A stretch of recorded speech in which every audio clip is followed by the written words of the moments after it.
कहाँ भूरा काका आए દીકરા આય छापू वाँचो काका હા છાપું વાંચું छापू केम ऊंधू पकड़ू काका હા ભાઈ યાર આ ઊંધું છે જો ને મારો મગજ ફરી ગયો છે યાર કરશન કાકાએ તો મગજ ફેરવી નાખ્યું ઊંધું છાપું છે કઈ ખબર નથી करशन काकाए तो गाम चक्रे चढ़ायु काका હા કરશન કાકાએ આખું ગામ માથે લીધું યાર કાંઈ શું કરું સકરે ચડાઈએ તો મને કઈ શું હવે એટલે વાતમાં કાંઈ નહીં શું હતું હવે કરશન કાકાને પાણીપુરી ખાવાનો શોખ કાલે હકાની પાણીપુરી ખાવા ગયા હતા હકાની પાણીપુરી બને દુલાઈ પાણીપુરી બનાવી દીધી ને ગામને સરપસી પાણીપુરી ખવાય તો બે સામે આમ ઊભા ઊભા વાત કરતા હતા પાણીપુરી બની ગઈ ધક્કો કે આલ્યો કાકા પાણીપુરી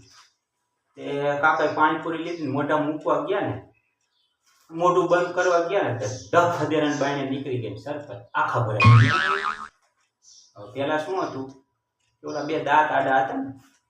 હવે પાણીપુરી ખાય ને એટલે દાંત આડા આવી જાય એટલે ડફ હદેરાને અંદર વહી જતી હતી હવે પાણી ડફ હદેરાને બાયણે અને પાણીપુરીનો શોખ એવો તો હવે તાર કાકીનો વાંક કાઢે છે કાલ ઓલી હુખડી નહોતી બનાવી ભાઈ કડક બની ગઈ હતી હું અરે ગામ આખું સકરે ચડાવી ગયા અરે હજી મગજમાં કાકા જ આપું છે તે ખબર નથી